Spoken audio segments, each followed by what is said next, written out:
Back to our channel. So ఎక్కడైనా మంత్రాలకు చింతకాయలు రాలుతాయా? కానీ తెలంగాణ రాజకీయాల్లో మాత్రం ఇప్పుడు తాంత్రిక రాజకీయాలే చాలా హాట్ టాపిక్గా మారాయి. నేను ముఖ్యమంత్రి అఘోరా పూజలు జరుపుతున్నాయని, ఎల్నీలో ఇంపాక్ట్ అని, వర్షాలు పడకుండా ఇంకొందరు ప్రతిపక్షాలు పూజలు చేస్తున్నారని. అసలు ఈ పూజల గోల్ ఏంటి? అండ్ తాంత్రిక సంబంధించిన రాజకీయాలు ఏంటి? సో ఇదే అంశం పైన మాట్లాడదాం. ప్రజెంట్ మంత్రి స్టూడియోలో భరద్వాజ్ గారు ఉన్నారు. సార్ నమస్తే. సార్ ఏంటి అంటే ఇన్ జనరల్గా ప్రభుత్వాలు ఈ మూఢో నమ్మకాల నుంచి ప్రజల్ని బయటికి తీసుకురావాలనుకుంటారు, కానీ అవి బలపడేలా అంటే అలా ఉండదండి. జనరల్గా మనకి ఒక ప్రాబ్లం ఉంది. ఇక్కడ ప్రభుత్వాలు హోమాలు చేసినటువంటి సందర్భాలు కూడా మనం చూసాం. అవును, ఈ పార్టీ ఆ పార్టీ అని కాదు, అన్ని పార్టీలు హోమాలు చేశాయి. అవును. కాబట్టి ఇది ఒక ప్రోగ్రామ్, అంటే ఒక డౌట్ వస్తుంది చాలా సందర్భాల్లో. ఇది లౌకిక రాజ్యం, లౌకిక రాజ్యాంగం. మన రాజ్యాంగంలో 42వ రాజ్యాంగ సవరణ ద్వారా లౌకికత్వాన్ని మనం తీసుకొచ్చిన సందర్భంగా ఒక మతానికి ప్రాధాన్యత ఇవ్వకూడదు. స్టేట్ ఇస్తే అన్ని మతాలకి చేయాలి. అంటే మీరు అన్ని చోట్ల చేయొచ్చు, అన్ని మతాల పద్ధతుల్లోనూ మీరు చేస్తే ఓకే. అలా కాకుండా మీరు హోమం చేస్తాను, పైగా వరుణ హోమాలు ఇలాంటివి చేయాల్సినటువంటి, వర్షాలు పడాలని ప్రభుత్వము, పడకూడదని ప్రతిపక్షము, వీళ్ళిద్దరూ హోమాలు చేసేస్తే ఏమైపోవాలి ప్రపంచం? అంటే ఇంకా వర్షాలు కావాలన్నప్పుడు ప్రతిపక్షం వాళ్ళు వద్దని ఎక్కడో వెళ్ళి తాంత్రిక పూజలు చేస్తున్నారని గవర్నమెంట్ అదే ఇప్పుడు ఈయన గొడవ ఏంటంటే మేము చేసేవి అవేంటి దైవిక కార్యక్రమాలు, అవతల వాళ్ళు చేసేవి క్షుద్ర పూజలు. ఆ క్షుద్ర పూజలు అన్న టోన్లో వెళ్ళి ఆయన పేర్లను కూడా మెన్షన్ చేశాడు. హరీష్ రావు గారి పేరు అవి. వాళ్ళ వైపు నుంచి వాళ్ళందరూ వెళ్ళి క్షుద్ర పూజలు చేస్తున్నారు అన్న టోన్లో. అంటే వర్షాలు పడటం, ఈ క్షుద్ర పూజలు, ఈ గొడవలోకి వెళ్లకుండా, నిజానికి వాళ్ళ పార్టీలో ఇంటర్నల్ గొడవలు చాలా ఉన్నాయి. కాంగ్రెస్ పార్టీ నుంచి మొన్న పోచారం గారు రోడ్డు మీదకి వచ్చి ఆయన ఆవేదనను వ్యక్తం చేసుకున్నాడు. అంటే నేను 100 సమస్యలు ఉన్నాయి, నాకు నా నియోజకవర్గానికి సంబంధించి నీటిపారుదల సమస్యలు కూడా ఉన్నాయి అక్కడ. వీటన్నిటినీ పట్టుకొని నేను వచ్చి ముఖ్యమంత్రి గారితో మాట్లాడాను. పొంగులేటి ఉన్నాడు, మిగిలిన వాళ్ళు ఉన్నారు అక్కడ, బట్టి ఉన్నాడు, అందరితోనూ ఆయన పనులు అయిపోతాయని చెప్తాడు, కానీ ఏ పని కాదు. కానీ వెళ్ళిన ప్రతిసారి ఆయన అధికారులనో లేకపోతే వేం నరేందర్ రెడ్డి గారినో ఎవరో ఒకళ్ళని పిలిచి కోప్పడతాడు, ఈయన పనులు ఎందుకు చేయట్లేదు అని. ఈయన ఏదో కన్సర్న్తో ఉన్నాడు, మన పనులు అయిపోతాయని మనం బయటకు వచ్చేస్తాం, కానీ ఏవీ కావు.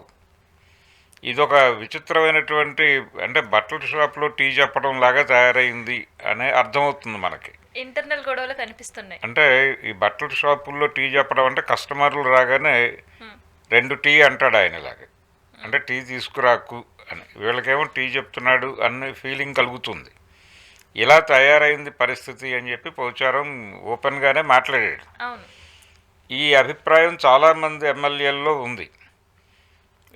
ఏ పని కావడం లేదు, ప్రజలకి అందాల్సినవి అందటం లేదు అనేటువంటి ఒక పెయిన్ ఉంది. ఓపెన్గానే గత ప్రభుత్వమే కొంత బెటర్ ఏమో, తప్పు చేశామా అన్న ధోరణిలో జనం ఉన్నారు. ఈ కండిషన్ని మసిపూసి మారేడుకాయ చేయటం కోసం ఆయన ఈ క్షుద్ర పూజలు ఇవన్నీ ఎజెండాలోకి పట్టుకొచ్చారు. మీరు హోమాలు చేయటం తప్పైతే వాళ్ళు క్షుద్ర పూజలు చేయటం కూడా తప్పే. వాళ్ళు క్షుద్ర పూజలు చేయటం తప్పు అంటే మీరు హోమం చేయటం కూడా తప్పే. అంటే ప్రభుత్వం చేసేది హోమము, ప్రతిపక్షం చేసేది క్షుద్ర పూజ అని చెప్పుకోవచ్చు. ఇప్పుడు వాళ్ళు కూడా అదే మాట అంటారు, మేం చేసేదే హోమం, ప్రభుత్వం చేస్తోంది క్షుద్ర పూజ అనే అంటారు. కాబట్టి ఎవరు నమ్మే దేవుళ్ళను వాళ్ళు నమ్ముతున్నారు, ఎవరి పద్ధతుల్లో వాళ్ళు వర్షాలు కురిపించమని అడుగుతున్నారు. కానీ ప్రతిపక్షం అలా ఎందుకు అడుగుతుంది అన్నట్టుగా వీళ్ళు మాట్లాడుతున్నారు, ప్రొజెక్ట్ చేస్తున్నారు. అంటే రాష్ట్రంలో ఒక అరాచకాన్ని క్రియేట్ చేయటము, లేకపోతే ఒక డైవర్షన్ అనుకోవచ్చా?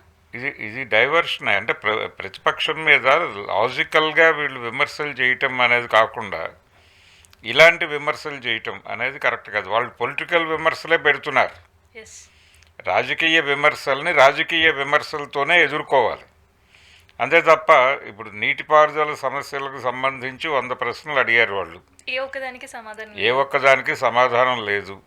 మీ పార్టీలో ఎన్నో ఆశలతో చేరినటువంటి ఎమ్మెల్యేలే సఫర్ అవుతున్నారు. అలాగే మీ పార్టీలో పుట్టి మీ పార్టీలోనే పెరిగినటువంటి నాయకులకు కూడా మీ పాలన పట్ల సదభిప్రాయం కనబడటం లేదు. ఒకానొక సందర్భంలో ఒక మంత్రులే మేము మంత్రులుగా కాదు ఉద్యోగం మాత్రమే చేస్తున్నాము అని శ్రీధర్ బాబు లాంటి వాళ్ళే అన్న సిచ్యువేషన్. శ్రీధర్ బాబు గారు అంటూనే ఉంది, అందరిలోనూ ఉంది అభిప్రాయం. ఈవెన్ బట్టి విక్రమార్కలో కూడా ఉంది. ఇప్పుడు ఇక్కడ సినిమాటోగ్రఫీ శాఖ ఒక ఆయన దగ్గర ఉంది. ఆయన ఈ సినిమా టికెట్ల పెంపు లేకపోతే ఈ వాళ్ళు ప్రత్యేక ప్రదర్శనలు పెడతారు ముందు రోజే, ప్రీమియర్స్ అనే పేరుతో.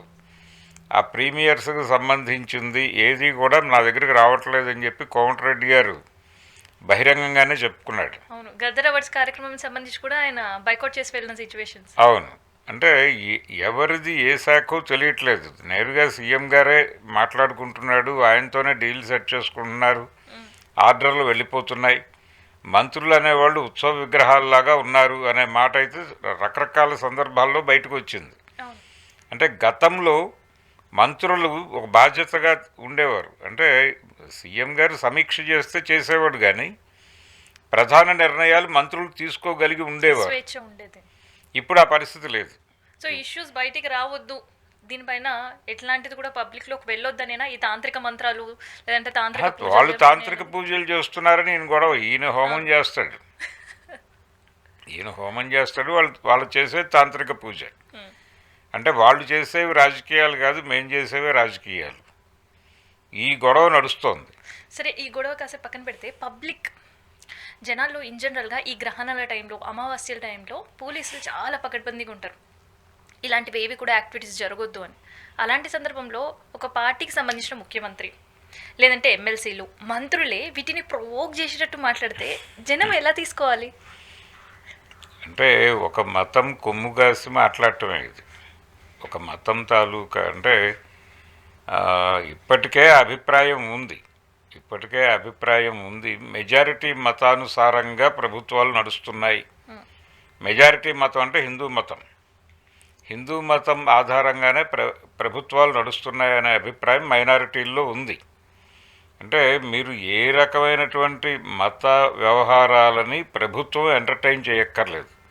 అంటే వాళ్ళని ఫెసిలిటేట్ చేస్తే చాలు. ఇప్పుడు సపోజ్ ఒక ఈవెంట్ ఉంది, భద్రాచలంలో రాముల వారి కళ్యాణం ఉంది. ఆ పూట ఒక మంత్రి గారు వెళ్ళి అక్కడ, లేదు ముఖ్యమంత్రి గారే వెళ్ళి ఆ వస్త్రాలు ఇచ్చి వచ్చేస్తే అయిపోతుంది. అలాగే మసీదుల్లోనూ మరొక చోట వాళ్ళదేదో ఈవెంట్ ఉన్నప్పుడు అక్కడ ప్రజెన్స్ ఉండాలి, చర్చిల్లో ప్రజెన్స్ ఉండాలి, అన్ని చోట్ల కనిపించాలి, అందరూ దేవుళ్ళకి సమాన ప్రాతినిధ్యమైనా ఇవ్వాలి. లేదు అసలు ఏ దేవుడి దగ్గరికి మేము వెళ్ళము అనైనా చెప్పగలిగి ఉండాలి. ఇక్కడ వీటికేమో ఎక్కువ ప్రాధాన్యత ఇస్తారు, వాళ్ళ ఈవెంట్స్లో పెద్దగా కనిపించరు. పర్టికులర్గా ఆ మతానికి చెందినటువంటి మంత్రులు మాత్రమే పెడతారు అక్కడికి. సీఎం గారు కనిపించడు చాలా సందర్భాల్లో, ఎప్పుడో చాలా అరుదు. అంటే ఆయనకి ఏదైనా ఇంటిగ్రిటీ ఉంటే. ఒక్కొక్కసారి కొంతమంది మంత్రులు వాళ్ళు క్రైస్తవం తీసుకున్న వాళ్ళు ఉంటారు. ఇప్పుడు వైఎస్ రాజశేఖర రెడ్డి గారు తరచూ ఆయన సీఎంగా ఉన్నప్పుడు కూడా మెదక్ చర్చికి వెళ్ళొచ్చేవాళ్ళు వాళ్ళు. అంటే వాళ్ళ ఫ్యామిలీలో క్రిస్టియానిటీ ఉంది కాబట్టి, వాళ్ళ నమ్మకస్తులు కాబట్టి వెళ్ళేవాళ్ళు. మిగిలిన వాళ్ళ పరిస్థితి ఏంటి? మిగిలిన వాళ్ళల్లో ఎవరన్నా ఆ తర్వాత మళ్ళీ మెదక్ చర్చికి వెళ్ళిన వాళ్ళు ఎవరున్నారు? ఇప్పుడు నిన్న అక్కడ చంద్రబాబు నాయుడు గారు కూడా అదే మాట్లాడుతున్నాడు. నేను రోజు వర్చువల్ దర్శనం చేసుకుంటాను వెంకటేశ్వర స్వామిని, ఆయన్ని రాష్ట్రం సుభిక్షంగా ఉండాలని రోజు వేడుకుంటాను అని మాట్లాడాడు ప్రత్యేకంగా. ఈ ప్రత్యేక ప్రకటనలు అంటే వీళ్ళు మోర్ హిందూగా ప్రొజెక్ట్ చేసుకునే ప్రయత్నం చేస్తున్నారు. ఓపెన్గా మాట్లాడాలంటే ఈ మోర్ హిందూగా ఎందుకు ఓపెన్ అవుతున్నారు అంటే, ఢిల్లీ దేవుడిని ప్రసన్నం చేసుకోవడానికి, ఢిల్లీలో ఉన్నటువంటి అమిత్ షానో నరేంద్ర మోడీనో. కానీ ఇక్కడ సిచ్యువేషన్స్ ఆర్ డిఫరెంట్ కదా సార్. నిన్న రేవంత్ రెడ్డి మాట్లాడిన దానికి అసలుకి ఏంటి సంబంధం? అసందర్భంగా వ్యాఖ్యానించారని అనుకోవచ్చు. అసందర్భమే, సందర్భమే ఉంది. ఊరికనే అదొక క్రిటిసిజం పెట్టాడు ఆయన. మ్మ్. అంతకు మించి దానిలో ప్రాధాన్యత లేదు. పాలిటిక్స్ అసలు లేవు దానిలో. Just Diversions. బురద వేసాడు అంతే. సీరియస్గా ఒక డిబేట్ ఒక అఖిలపక్షం పెట్టి మాట్లాడండి మీరు పోని. ఇప్పుడు రాష్ట్రంలో లక్కీగా వర్షాలు ఏవో పడుతున్నాయి, అంత వర్షాభావ పరిస్థితి అయితే లేదు. కంపారిటివ్గా బెటర్ పొజిషన్లోనే ఉన్నారు. లేట్గా మొదలైన బాగానే కొడుతున్నాయి. సో తృప్తి పడవచ్చు. వీటిని ఆపమని అవతల వాళ్ళు గొడవ చేస్తున్నారని ఎలా మాట్లాడతాడు ఈయన? అది తప్పు కదా. అటువంటి ఎలిగేషన్స్ మాట్లాడటం గాయపరచటం కదా, అవతల వాళ్ళని రెచ్చగొట్టడం. వాళ్ళు ఇంకోటి మాట్లాడతారు. ఇది ఒక రకంగా మీరు అన్నట్టు డైవర్షన్ గొడవే. Thank you sir. Thank you. Okay.